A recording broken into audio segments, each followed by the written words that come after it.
শিক্ষক দিবস সম্পর্কে যারা বক্তব্য দিতে চাও তারা এই বক্তব্যটা পেশ করতে পারো বিদ্যালয়ে। প্রথমে শুরু করছি শিক্ষক দিবস সম্পর্কে সামান্য বক্তব্য। সুপ্রভাত মাননীয় প্রধান শিক্ষক মহাশয়, আমার বন্ধু বান্ধব, সকল শিক্ষক শিক্ষিকাগণ, দাদা দিদিদের জানাই শিক্ষক দিবসের অসংখ্য শুভেচ্ছা। আজকের এই বিশেষ দিনে শিক্ষক দিবস সম্পর্কে কিছু বলার সুযোগ দেওয়া হয়েছে আমাকে। এই জন্য আমি নিজেকে খুব গর্বিত অনুভব করছি। বক্তব্যের শুরুতে আমি সবার প্রথমে বিশেষ করে ধন্যবাদ ও কৃতজ্ঞতা জানাই যে আমার পরম পূজনীয় শিক্ষকদের প্রতি, যাদের সান্নিধ্যে আজ আমি এইটুকু বলার মানসিক সাহস ও যোগ্যতা অর্জন করেছি। পিতামাতার ঋণ যেমন শোধ করা যায় না, ঠিক তেমনি শিক্ষক শিক্ষিকাদের ঋণ কখনো শোধ করা যায় না, তা তুলনীয় ও শোধযোগ্য নয়। আজ 5ই সেপ্টেম্বর ডক্টর সর্বপল্লী রাধাকৃষ্ণনের শুভ জন্মদিন।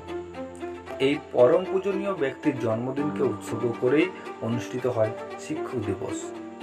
অবশ্য এই শিক্ষক দিবস উদযাপনের পরামর্শ তিনি নিজেই দিয়েছিলেন। একবার ওনাকে তার ছাত্ররা জিজ্ঞাসা করেছিলেন তিনি কি তার জন্মদিন উদযাপন করতে দেবেন। এই প্রশ্নের উত্তরে তিনি তার ছাত্রদের পরামর্শ দিয়েছিলেন যে ছাত্ররা সমাজের শিক্ষকদের অবদানটাকে সম্মান জানাতে ওই দিনটি শিক্ষক দিবস হিসাবে উদযাপন করে তবে তিনি বেশি আনন্দিত হবেন।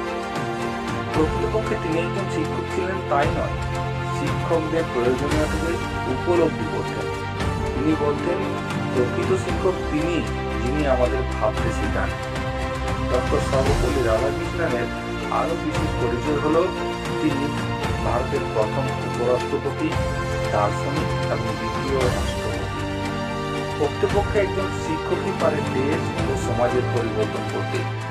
তাই শিক্ষকদের অবদানকে আমরা কোনোদিনই ভুলতে পারি না। একজন শিক্ষক হলেন সমাজ তথা মানুষ তৈরির কারিগর। তাই শিক্ষকদের ছাড়া জীবন অর্থহীন। বর্তমান সময়ে প্রযুক্তিগত উন্নতির কারণে হয়তো আমরা শিক্ষকদের গুরুত্বকে অনুভব করার চেষ্টা করি না, কিন্তু শিক্ষকদের গুরুত্ব সব সময় ছিল, আছে এবং থাকবে। এই বলে আমি আমার বক্তব্য এখানেই শেষ করছি। নমস্কার।